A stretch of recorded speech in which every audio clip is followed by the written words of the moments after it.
इसका क्या कहलाता है कि आज के एपिसोड में सभी लोग सर्की का मज़ा ले रहे होते हैं। वहाँ पे पीएसजी अपनी गर्लफ्रेंड के साथ फोटोज़ ढेर सारी खिंचा रहा रहता है। अरमान ने भी सर्की जल्दी से ऑफर किया रहता है कि वहाँ पर रेहान कहता है कि ये खीर मैंने बनाई है, इनको तो बनानी भी नहीं आती थी।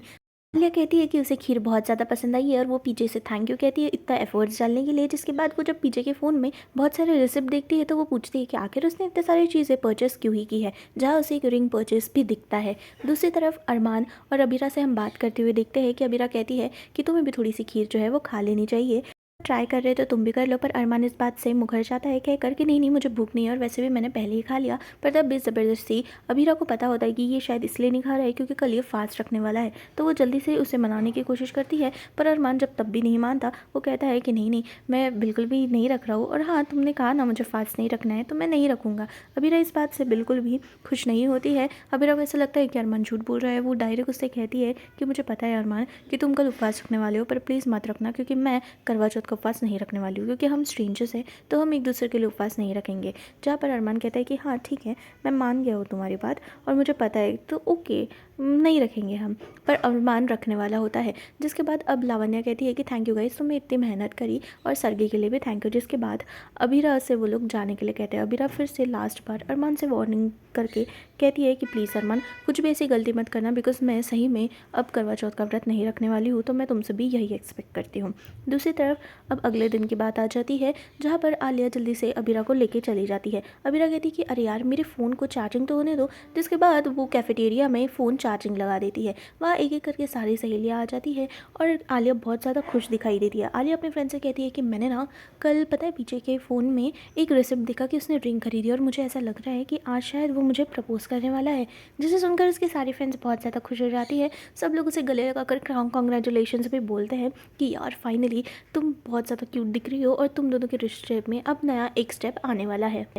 अन्य बताती है कि आलिया अब तो तेरी सिंगल लाइफ सिंगल नहीं ही रहेगी, अब तो दूसरा आ जाएगा। जहाँ पर बॉयज़ की एंट्री हो जाती है और आते साथ ही पीछे अपनी गर्लफ्रेंड की तारीफ़ करने लग जाता है कि माना कि हमेशा तुम बहुत ज़्यादा क्यूट दिखती हो पर आज पर्टिकुलरली तुम कुछ ज़्यादा ही क्यूट दिख रही हो, कुछ स्पेशल ओकेशन है लगता। जहाँ रेहान जल्दी से अबीरा से मदद मांगता है कि उसे कुछ स्नैक्स ऑर्डर करना है सबके लिए, जहाँ पर अबीरा भी हाँ करके चली जाती है। अरमान को अभी भी भरोसा नहीं होता है कि उसने उपवास नहीं रखा है। वो फिर से सोचते हैं कि क्या सही में अबीरा ने करवा चौथ का व्रत नहीं रखा है, पर ऐसा कैसा हो सकता है, हम तो हमेशा ये व्रत साथ में ही रखते हैं।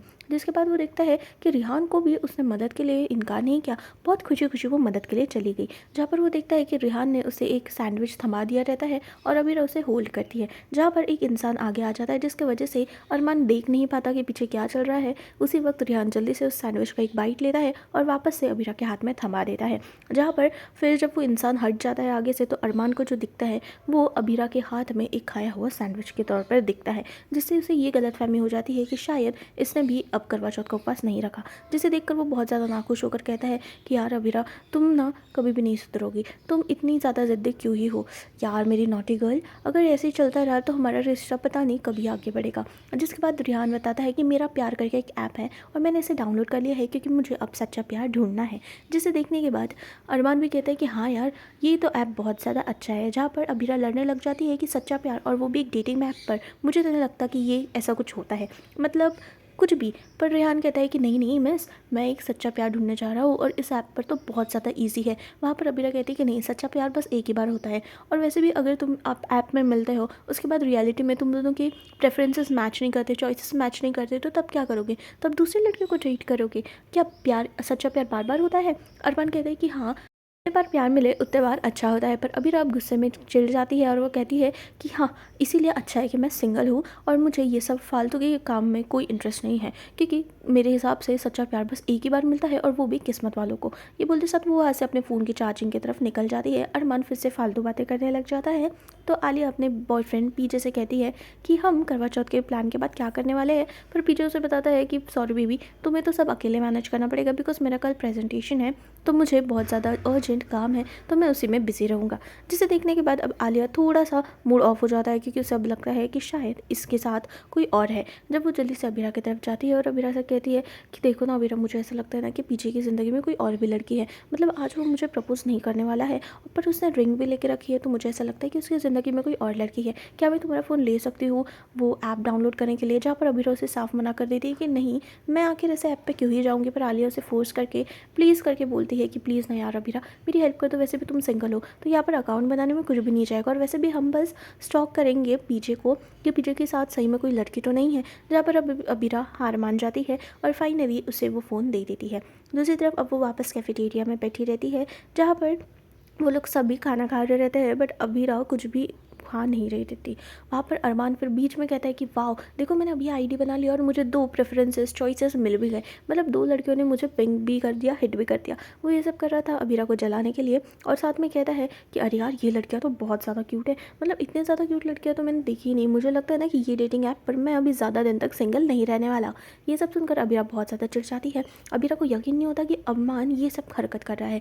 जहाँ पर क्यूट लड़कियों का नाम सुनकर रेहान कह रही है कि अरे यार मुझे भी दिखा, पर अरमान उसे फ़ोन देता ही नहीं है, जिसकी वजह से दोनों का झगड़ा हो जाता है। और ये झगड़े के बीच में अरमान का फ़ोन टेबल पर गिर जाता है। टेबल पे फ़ोन गिरने की वजह से रेहान जल्दी से वो फ़ोन को क्लीन करके उसे वापस दे देता है। पर ये सब हालत के अंदर दोनों के फ़ोन, अभीरा और अरमान के फ़ोन एक्सचेंज हो जाते हैं, जहाँ पर रेहान अरमान से कहता है कि अरे क्या हो गया। तो अरमान कहता है कि मैं इस लड़की के साथ डेट पे जाने वाला हूँ, बहुत ज़्यादा चिल्ला कर। ये सुनकर अभीरा वहाँ से चली जाती है। रेहान कहता है कि मैं बाजू में ही हूँ, इतना चिल्लाने की ज़रूरत नहीं है। दूसरी तरफ पुत्तर हाउस में दादी सा कहती है कि सब आज बहुत ही ज़्यादा सुंदर लग रहे हैं और मैं सबकी नज़र उतार देती हूँ, मुझे तो यकीन नहीं हो रहा इतने सारी सुंदर परियाँ आ गई है। जहाँ पर मनोज भी कहते हैं कि हाँ हाँ आज तो सारे ही बहुत ज़्यादा सुंदर दिख रहे हैं, मुझे तो समझ नहीं आ रहा है कौन ज़्यादा सुंदर दिख रहा है। कियारा जल्दी से कहती है कि मैं सबको काला टिक्का लगा देती हूँ, इसके बाद मासा आपकी जिम्मेदारी है, क्योंकि मासा कहती है कि मुझे थोड़ी देर बाद सबको टीका लगाना पड़ेगा। हम मौके का फ़ायदा उठाकर संजय जी कहते हैं चांद हुआ है चोरी, नए आसमान को कमल लगे, तुम्हें कम कम देखते हैं ना, तुम्हें हमारी नज़र लगे, कभी यकीन पर हुआ वहम, अब वहम पर यकीन आया है, आसमान में हम क्या देखे, चांद ज़मीन पर आया है। जिसे सुनने के बाद मनोज उसे कहते हैं अरे वाह भाई साहब, मुझे नहीं पता था कि आप इतने ज़्यादा रोमांटिक हो। मनीषा भी चिल्लाने लग जाती है कि अरे यार, मतलब मैं पहली बार इनके चेहरे पर ऐसी ब्लश देख रही हूँ, बहुत ज़्यादा शर्मा रहे, ये मुझे पता नहीं था इतने रोमांटिक है। जहाँ पर दादी सा कहती है कि हाँ ऐसी बोली जो है वो निकल ही जाती है अगर इंस्पिरेशन सामने हो, क्यों, और वैसे भी गाल पे लाली तो आ ही जाती है। मनीषा फिर भी चिढ़ाने लग जाती है, जहाँ पर संजय जी के गाल बहुत ज़्यादा लाल हो जाते हैं और वो बहुत ज़्यादा शर्माते हैं। दूसरी तरफ अरमान और रिहान बात करते हुए दिखाई देते हैं, जहाँ रिहान बताता है कि तू बिजी था इसलिए मैंने तुझे बताया नहीं, पर अबीरा ने भी वो ऐप जो है फ़ोन में डाउनलोड कर लिया है, तुझे मेरी बात पे भरोसा नहीं है तो मत कर। जिसके बाद अरमान सोचता है कि क्या सही में अबीरा ने ये सब डाउनलोड किया होगा, नहीं मुझे ऐसा भरोसा तो नहीं हो रहा है। पर रिहान कहता है कि ठीक है अगर तुझे भरोसा नहीं है तो मेरी बात पे भरोसा मत ही कर। जहाँ पर वो जैसे ही अपना फ़ोन ऑन करता है उसे पता चलता है कि ये तो उसका नहीं बल्कि अबीरा का फ़ोन है। अबीरा भी अपने रूम में होती है, वहाँ पर लावण्य उससे मदद मांगने के लिए आती है, तो उसे पता चलता है कि ये फ़ोन तो उसका है ही नहीं, ये अरमान का फ़ोन है। जिसे देखने के बाद आलिया के फ़ोन पर जल्दी से एक फ़ोन आ जाता है, जिसके बाद वो अरमान का होता है तो वो जल्दी से अबीरा को फ़ोन दे देती है। अरमान कहता है कि मेरे ख्याल से ना शायद गलती से हम दोनों का फ़ोन एक्सचेंज हो गया है, तो मैं क्या बोल रहा हूँ कॉमन रूम में आके मिलो, मैं वहाँ पर ही मिलूँगा और हम अपने फ़ोन एक्सचेंज कर लेंगे। जिस सुनने के बाद अबीरा कहती है कि ठीक है मैं जल्दी से वहाँ पर पहुँचती हूँ, पर उसके पहुँचने से पहले ही लावण्य आकर कहती है कि अरे यहाँ पर तो तुम लोग अभी नहीं जा पाओगे बिकॉज़ वहाँ पर कंस्ट्रक्शन का काम चालू है सीढ़ियों पर, तो मुझे नहीं लगता तुम जा पाओगे। ये सब सुनने के बाद अरमान और अबीरा एक डिसीजन ले लेते हैं कि ठीक है अगर कुछ भी इंपॉर्टेंट कॉल्स आएंगे तो मैं तुम्हारा नंबर दूंगा, तुम मेरा नंबर दे देना। जिसके बाद दोनों भी एक दूसरे को पासवर्ड बताते हैं, जहाँ पर वो चुपके से पासवर्ड बताते हैं कि वो मायरा का बर्थडे है, और दोनों के फ़ोन का पासवर्ड मायरा का बर्थडे ही होता है। जिसके बाद वो फ़ोन रख देती है। उसके बाद वो बहुत ज़्यादा नर्वस हो जाती है, तो आलिया कहती है कि क्यों, फ़ोन पर तो बहुत कूल बन रही थी, अब तुझे रियलाइज़ हो रहा है कि तेरा फ़ोन सही में उसके पास है। जहाँ पर रिहान अरमान से कहता है कि अब तो तुझे पासवर्ड भी पता है, तो एक काम क्यों नहीं करता, इसका फ़ोन चेक कर ले और तुझे ओपन करने के बाद डायरेक्ट पता चल जाएगा कि उसने वो ऐप डाउनलोड करी है या नहीं। पीछे कहता है कि नहीं ये बहुत बुरी बात है और हमें किसी का भी फ़ोन ऐसा चेक नहीं करना चाहिए, बिकॉज ये दोनों स्ट्रेंजर्स हैं, तो मुझे लगता है प्राइवेसी मेंटेन करनी चाहिए। दूसरी तरफ अबीरा भी ये सब सोचती है कि अरमान ने सही में अगर डाउनलोड किया है तो क्या मुझे ओपन करके देख लेना चाहिए, बट वो खुद को फोर्स करती है कि नहीं अबीरा ऐसा कुछ नहीं करने वाली है तू, बिकॉज तेरा रिश्ता अभी अरमान से वैसे ही इतना ज़्यादा अच्छा है नहीं, और नहीं यार ऐसा कुछ भी नहीं करेगी तू। जिसके बाद दूसरी तरफ हम पोद्दार हाउस में देखते हैं कि अबीर वहाँ पर बिना बुलाए मेहमान की तरह आ जाता है, और उसे देखकर ज़्यादा कुछ लोग खुश होते नहीं हैं, मतलब बोलने लग जाते हैं कि आखिर ये अबीर यहाँ क्या कर रहे हैं। तो अबीर कहता है कि कुछ नहीं, मायरा ने उसके फेवरेट शूज़ जो है वो छोड़ दिए थे कार में, तो मैं बस वही रिटर्न करने के लिए आया हूँ।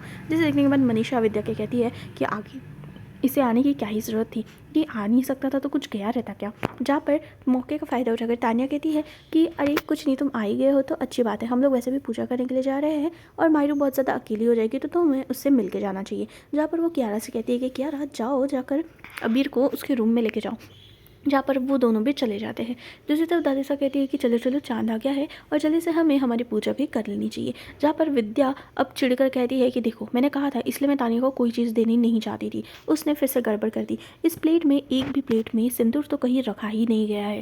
वहाँ पर तानिया कहती है कि सॉरी मम्मी जी, मैं भूल गई, कोई नहीं, मैं अभी ला के दे देती हूँ। पर फिर से एक और फॉल्ट निकालती हुई विद्या कहती है कि ये तुमने ड्रैगन फ्रूट रखा है, वो भी इतना बड़ा थाल में, तुम्हें लगता है कि हम इसके साथ हमारा उपवास तोड़ेंगे, तो ये बहुत बड़ी गलत फहमी है, इसलिए मैं तुम्हें देना नहीं चाहती थी। आजकल की नई बहू है ऐसे ही गड़बड़ करती है। जहाँ पर वो काजल अब चिढ़कर कहती है कि क्या हो गया, अगर वो गलती नहीं करेगी तो सीखेगी कैसे, वैसे भी हमारे बाद यही सब ये करने वाली है और इस घर की बहू भी अब यही है, तो इसे ही ये सब मैनेज करना पड़ेगा और आपको इतना बड़े बतंगड़ बनाने की कोई ज़रूरत नहीं है। इसने इतना बड़ा काम नहीं किया है और उसने कहा ना कि वो उसकी गलती हो गई है, तो क्या हो गया, वो अपनी गलती को सुधार भी सकती है। हर एक बात को इतना बड़ा बतंगड़ बनाना बंद करो। जहाँ पर विद्या कहती है कि नहीं, तुम्हारी बहू भी तुम्हारे जैसी ही है, मतलब तुम्हारे परिवार ने कुछ भी कसर छोड़ी नहीं है। पहले तुम्हारे बेटे और तुम्हारे पति ने हमारे मासा को इस घर से बाहर निकाल दिया और तुम ये भूलो मत कि ये घर जो है वो पोद्दार का है, तुम्हारा नहीं। संजय भाई साहब यहाँ पर घर जमाई बनकर रहते हैं, तो ये घर आखिर तुम्हारा हो कैसे गया, और इसके फ्यूचर में जो भी कुछ होगा उसकी बहू तान्या तो बिल्कुल भी नहीं रहेगी। हाँ तुमने सही कहा, तुमने बहू भी अच्छी अपने जैसी ही लाई है। अगर तान्या को किसी पे गुस्सा आ जाता है, किसी भी बात का गुस्सा आता है, तो वो किसी पे भी फ्रस्ट्रेशन निकाल देती है। ये बात का बिल्कुल भी वो ध्यान नहीं रखती कि किसी को ठेस पहुँच रही है। और वैसे भी क्रिश और संजय भाई साहब ने तो सारी कसरत पूरी कर दी कि इतने ओल्ड एज होने के बाद भी ये घर से इन्हें निकाला गया। जहाँ पर विद्या कहती है कि ठीक है, अगर तुम्हें यही सब अच्छा करना था और ये तुम अपने को घर मानती हो और इनको अपनी मासा मानती हो, तो आखिर तुमने ये सब होने कैसे दिया। जहाँ काजल कहती है कि ठीक है ये कोई नहीं लगता, पर मैं तो इसी घर का खून हूँ, मैं तो मासा की बेटी हूँ और ये मेरे माँ पापा ने घर बनाया है। जहाँ पर विद्या कहती है कि हाँ उसी माँ की तुम बात कर रही हो जो इस हालत में इतनी बुजुर्ग होने के बाद भी तुम्हारे बेटे ने इसको घर से बाहर निकाल दिया था। और बस यही नहीं, मेरी भोली भाली बहू को भी तुमने यहाँ पर फंसा दिया था, उसे जेल भेज दिया था। क्यों? क्योंकि इन लोगों को अपना बदला पूरा करना था। तब तो तुम्हारा ज़मीर नहीं जागा, तब तुमने ये नहीं सोचा कि अरे मेरी ये जो घर वाली जो कर रहे हैं वो गलत है, और तब तुमने बिल्कुल भी आवाज़ नहीं उठाई। जब मनीषा कहती है कि प्लीज़ पुराने ज़ख्मों को नहीं ये करते ना, वरना और ज़्यादा तकलीफ़ होगी। जहाँ पर अब विद्या कहती है कि क्यों नहीं, क्योंकि हाँ ठीक है छोड़ो, पुराना छोड़ दो, अभी अबीरा को इन लोगों ने जेल भेजा था। क्यों? क्योंकि बस इनको अपना बदला पूरा करना था। क्या ये सब बातें मैं भूल जाऊँ? नहीं, ये सब बातें भूलने के लायक नहीं है। और वैसे भी बंसल फैमिली के सारे लोग जो है ना, वो मुझे आस्तीन के सांप लगते हैं। ऐसे सांप जिन्हें जितना भी दूध पिलाओ वो आखिर में डसने के काबिल ही रहते हैं और वो डसेंगे ही। जिसे सुनने के बाद दादी से चिल्ला कर कहते हैं कि बस बहुत हो गया, हम पुराने ज़ख्मों को जितना खुरेदेंगे विद्या, उतना ही हमें तकलीफ़ होगी। और मुझे अब लगता है कि ये मैटर यहीं पर बंद कर देना चाहिए, क्योंकि इससे हमें कुछ भी लाभ नहीं होगा। जहाँ पर विद्या कहती है कि हाँ माँ साहब ठीक बोल रहे हो, पर मैं तो बस आपको आईना दिखा रही थी कि ये लोग कभी भी हमारे नहीं हो सकते, और वैसे भी इन लोग ये डिज़र्व भी नहीं करते हैं। दूसरी तरफ अबीरा का भी ज़मीर जाग जाता है। वो कहती है कि नहीं यार, तुझे कंट्रोल करना पड़ेगा। अब कल हम देखने वाले हैं कि अबीरा लड़ने के लिए अरमान से चली जाती है कि आखिर उस पर भरोसा क्यों नहीं है उसे, और उसने फ़ोन क्यों ही चेक किया। जहाँ पर वो उसे एक फ्रूट ऑफर करता है, वो जल्दी से खा के कहती है कि हाँ हैप्पी करवा चौथ, और वैसे भी मुझे इसीलिए ये रिश्ते को एक और मौका नहीं देना चाहिए था, क्योंकि तुम मुझ पर कभी भी भरोसा नहीं करोगे। बार बार तुम कहते हो कि तुम गलती नहीं करोगे, पर फिर से तुम वही गलतियाँ दोहराते हो। इसकी वजह से मुझे तुम पर बिल्कुल भी भरोसा नहीं है। दोस्तों यहीं पर ये एपिसोड खत्म हो जाता है। अगर आपको ये एपिसोड अच्छा लगा तो मेरे चैनल को सब्सक्राइब करना भूलना मत। Stay tune for more updates.